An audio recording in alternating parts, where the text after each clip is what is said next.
Hey guys, this is VG Hunter for Twisted Gaming. This is my Mag DK build. Please enjoy.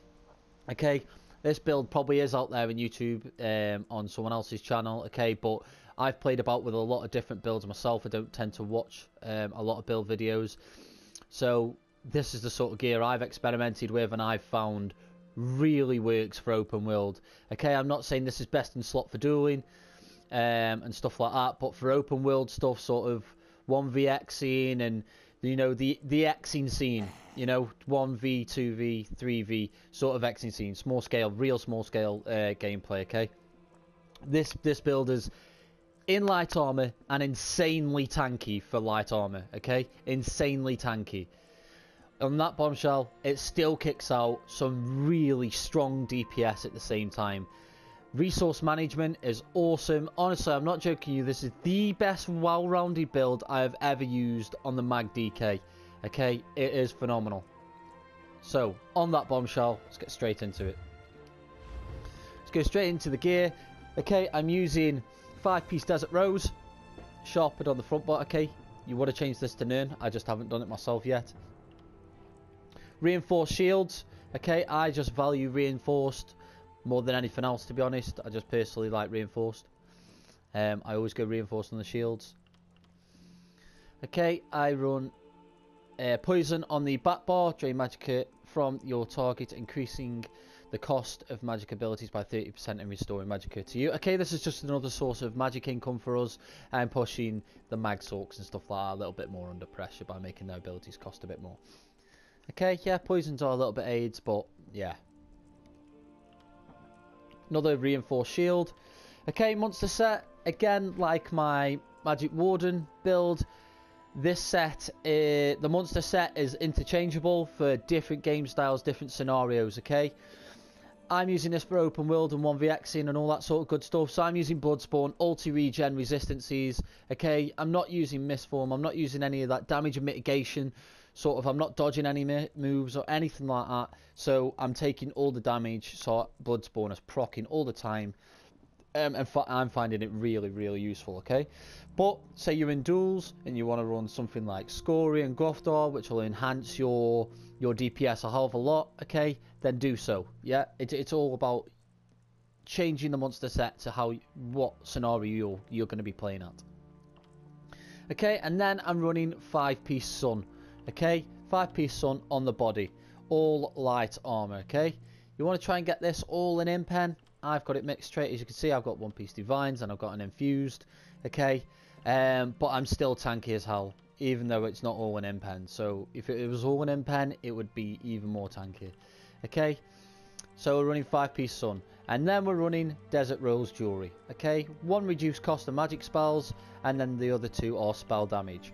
I've played about with this. I've changed out the reduced cost for recovery. I'm sorry, but the recovery glyph doesn't compare to the reduced cost. It just doesn't compare.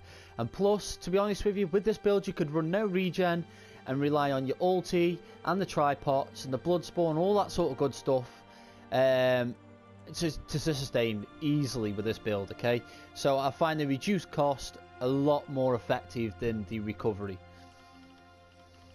So that's the gear. Let's go into the skills.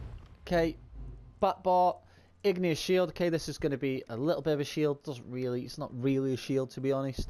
It doesn't take up much damage, but we use this as our major mending. As you can see there, increases our healing done by 25% for 3 seconds. Okay, this is insane. All you do, pop an igneous shield, pop a coagulating blood, boom, thank you, I'm back to full health. Okay, absorb magic. A lot of people ask me why I run this on my bar. Okay, I don't necessarily cast this move, only if I get negated, but to be honest with you, it's mainly there for the passive that it has with it. So while you have a shield equipped and this ability is slotted, the amount of damage you can block is increased by 8%, and the cost of blocking is reduced by 8% also. Okay, this just allows you, when you're on that back foot and you've got 3 or 4 people down on you, that reduced cost and that damage and mitigation is you'll be very surprised on how much that helps you out. Okay, I run this on my Magic Templar and a lot of people ask me why.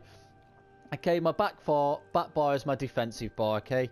If I'm not tanky on the back bar, I'm not going to be able to get off the back bar to get onto the front bar, okay? So that's how I use it. I use it to give me that little bit more tankiness, so I'm able to get back onto the front foot, okay? So so it releases that pressure off me. Okay. Also, if you get negated, this uses stamina. Boom, it's a heal, but you're using stamina doing it, okay? Coagulating blood, okay, this is my only heal on this, okay? It's just a big burst heal, okay? Sometimes you get from 0 to full health. It is unpredictable, but as long as you're popping your igneous shield before you're casting it, okay, you're pretty much always going to get a good heal from it, okay? The best way I cast this is if I'm on the back bar, just block cast it. So block cast your igneous shields, block cast your coagulating blood, and I normally go from 0 to full health straight, pretty much every time, to be honest. And I find it more than reliable, to be honest. It's really good. Volatile armor, okay. This is our buffs, our resistances, makes us tankier, and also I use this as another extra dot as well. So the spikes come out and they start burning on the enemy. Really good for stamina nightblade, stuff like that. Okay, just ticking away, burning on them. Okay, I have structured entropy on the back bar. Reason I have it on the back bar is because the increased health on the back bar buffs my coagulating blood. So as you can see, coagulating blood gives you a heal based on 33% of your missing health. Okay, bigger your health pool, the more missing health there is, the bigger the heal you're going to get. Okay, so that's why I have structured entropy on the back bar, to buff the size of your health. Also, that's going to be our major sorcery buff. So as I'm going into battle, as I'm buffing up, igneous shield, coagulating blood, volatile armor, pop structure entropy, then I'm straight onto the front foot, okay? Okay, and then a devouring swarm. Okay, I am going to say this is a must on open world in this build. As we're only using coagulating blood as our main heal, okay, spamming that ability, you're going to end up with no magic. Okay, this ultimate, between this ultimate and using tripods, you'll have enough healing and enough sustain. I guarantee you that 100%, 100% guaranteed. Insane resource management, insane health. It's awesome. This, you pop this ulti, not only is it healing you, it's causing you damage, you're locking them up in the talons, and you're just allowed to get on that front foot and put that pressure back on the opponents. It's really good. It's really, really good, okay? And that's what I recommend on the back bar. Obviously, you've got the shield ulti, you've got all the other ultimates. There's quite a few ultimates you could be running on the back bar, but personally, my favourite is Devouring Swarm. As I just really like it, to be honest. I really, really like it. Right, front bar. Burning Embers, this is our damage over time. Also, a burst heal if we need it. The longer you leave this on the enemy, the more of a heal you get from it. Or if the enemy dies while this is ticking on them, you get the heal from their death. So it's really good, and this has saved me a lot of times, to be honest. In a light, okay, this is our max magic buff, and our crit buff. And also you can use it to pull in Nightblades out of stealth. Burning Talons, this is where was our soft CC, where we're locking up opponents such as Nightblades and a stamina build. Just keep locking them up, trying to drain them out of stamina, trying to lock them up so we can get these Burning Embers off and get the whips off, and trying to keep them as static as we can with these moves. Plus, it's really good when you pop a Devouring Swarm and then you pop a Burning Talons, and it's just keeping the enemy within your ultimate, and you're just burning damage down on them. Fossilize. Fossilize is our main CC. This is a hard CC. Okay, this move is awesome, and you need to cast this every single time you're able to. Soon as they become un-CC immune, boom, get the Fossilize off. Burn that stamina, pull down, burn it, keep them static. Make sure you keep Fossilize up every single time you're able to cast it, okay? Flame Lash. Okay, this is going to be our spammable main DPS. Okay, this move hits like a truck. No, honestly, no dramas at all.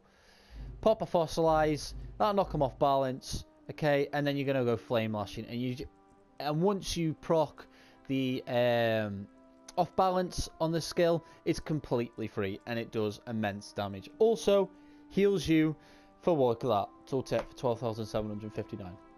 over 2 seconds. Okay, this move is phenomenal and is a must, or else you will have no damage. I've finished off with the ultimate on the front bar. Okay, I don't think a DK is a DK without running one of the leaps. Okay, you've got to have Dragon Leap in there. I don't see the point in being a DK and running something like Soul Assault or running something different other than Dragon Leap. I think Dragon Leap has to be on the bar. Okay, it's too much of a cool move and too unique for it to not be on a DK build. Also, good little burst damage. Okay, it's a little bit cheaper than the bats, so you've got it just in case you need that ulti sooner than you thought. But you haven't got time for wait for that Devouring Swarm, so you pop the bats. It gives you that damage shield, gets the enemy off, you knocks them back, and also gets your resources back as well. So to be honest with you, this is a must-have for me as well. I think you have to have leap on a DK build for me, or else there's no point using a DK. I just think it's too unique not to have. And that's the skills.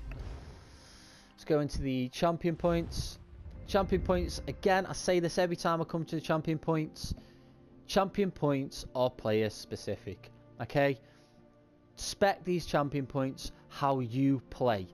My champion point system might not work for you, and your champion point system might not work for me. That's just the way it is, okay? So we'll just glance into these. I won't go into them. Okay, just glance into them.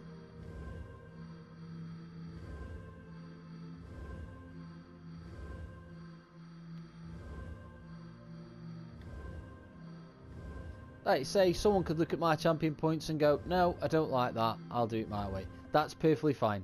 Do that. Okay, that's champion points. Okay, I am running Witch Mother's Potent Brew. Okay, my stamina pool's big enough, so I'm fine with that, to be honest.